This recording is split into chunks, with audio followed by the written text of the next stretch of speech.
Eka, Fakultas Ilmu Komputer, Universitas Tembagapura. Video ini merupakan salah satu tugas final dari mata kuliah Pengantar Teknologi Informasi oleh dosen pengampu Bapak Dosen Muhammad Agus Eskom MM.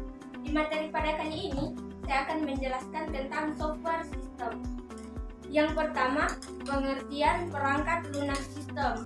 Perangkat lunak sistem adalah cara software untuk mengatur dan mengontrol perangkat keras komputer atau sumber daya komputer, misalnya CPU dan perangkat input-output yang menyebabkan software aplikasi dapat melakukan tugasnya dengan baik. Biasanya, manfaat jenis software ini tidak dapat dirasakan secara langsung oleh user karena software ini bekerja di belakang layar untuk mengatur cara kerja komputer dengan cara melakukan tugas-tugas khususnya. Dengan cara ini, user dapat mengoperasikan komputer dengan nyaman tanpa harus mengetahui apa yang sedang dilakukan oleh komputer. Perangkat lunak sistem adalah sistem operasi, device, drive, dan utilitas. Kemudian yang kedua, pengertian sistem operasi.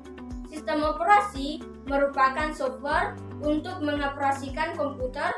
Sistem operasi bertugas untuk mengontrol jalannya program komputer dengan cara mindset waktu proses, mengecek kesalahan, mengendalikan perangkat masukan dan keluaran, menjalankan komputasi, kompilasi, program, simpan data, olah data, dan lain-lainnya. Proses starting atau restarting pada komputer disebut booting. Ada dua cara untuk melakukan booting. Yang pertama adalah toolboot, yaitu menyalakan komputer pada saat komputer dalam keadaan tidak menyala atau mati. Dan yang kedua warm boot, yaitu keadaan komputer masih menyala tetapi semua proses ingin diulang dari awal menggunakan sistem operasi untuk menyalakan komputer. Kemudian yang ketiga, beberapa fungsi sistem operasi. Yang pertama, sebagai manajer sumber daya hardware, misalnya pengatur perangkat-perangkat pendukung seperti CPU, disk, driver, memori, printer, CD-ROM, dan lain sebagainya.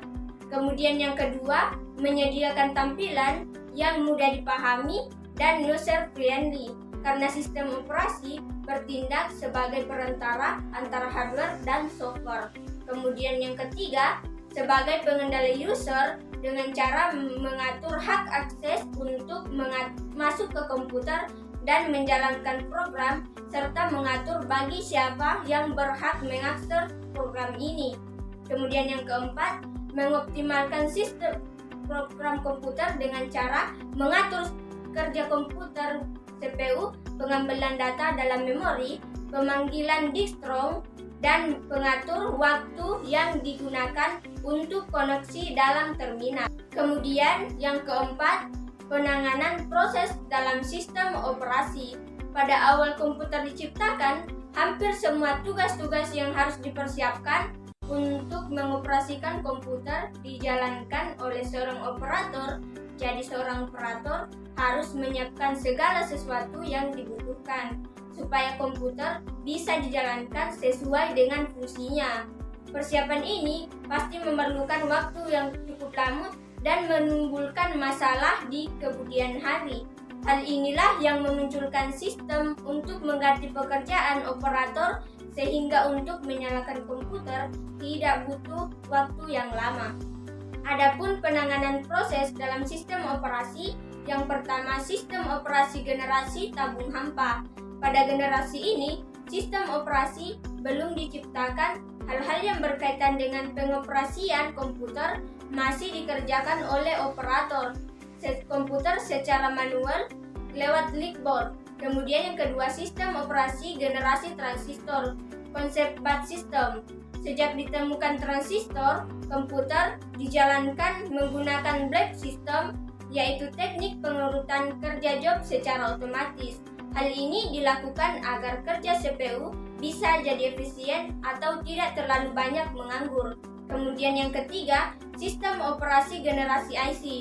Setelah komponen utama di komputer berlari ke IC, sistem operasi pada generasi ini bisa menghandle multi-programming system, kemudian konsep sistem steering, kemudian konsep multi-programming system, kemudian konsep multitasking, dan real-time system. Kemudian yang ketujuh, sistem operasi generasi personal komputer atau PC. Pada generasi ini, sistem operasi sudah banyak digunakan di PC. Beberapa contoh di operasi ini yang digunakan di PC adalah DOS atau Disk Operating System dan Windows. DOS bisa digunakan di komputer, IBM PC atau kompatibelnya. Sistem operasi ini banyak digunakan oleh perusahaan pemerintahan, perusahaan swasta maupun untuk keperluan pribadi. Karena keindahannya, karena banyak sekali aplikasi canggih pada sistem ini. Kedelapan, macam-macam sistem operasi pada komputer. Setelah kita mempelajari tentang pekerjaan sistem operasi dan fungsinya dan perkembangannya seiring perkembangan teknologi, sekarang mari kita membahas macam-macam sistem operasi yang pernah dibuat oleh pabrik pembuatannya dan sekalian penjelasannya. Yang pertama, sistem operasi DOS atau Disk Operating System. Yang kedua, sistem operasi Windows. Yang ketiga, sistem operasi Macintosh. Yang keempat, sistem operasi Unix. Yang kelima, sistem operasi Linux. Dan yang ketujuh, sistem operasi FreeBSD. Yang ketujuh, sistem operasi DOS. Dan kemudian yang kedelapan, sistem operasi Sun Solaris. Kemudian yang kesembilan, perangkat lunak utilitas.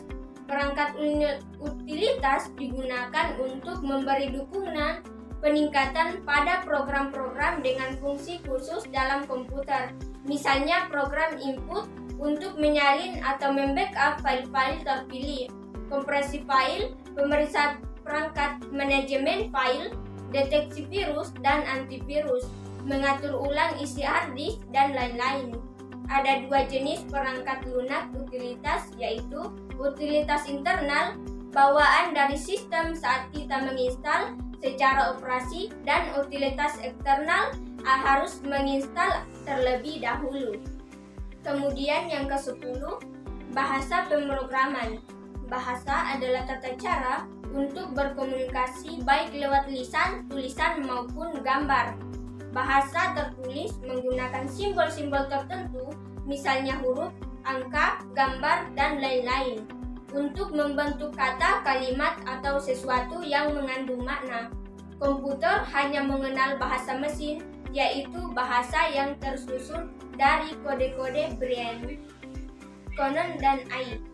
Itu saja penjelasan singkat saya tentang software system. Kurang dan lebihnya mohon dimaafkan. Saya Hiri. Wassalamualaikum warahmatullahi wabarakatuh.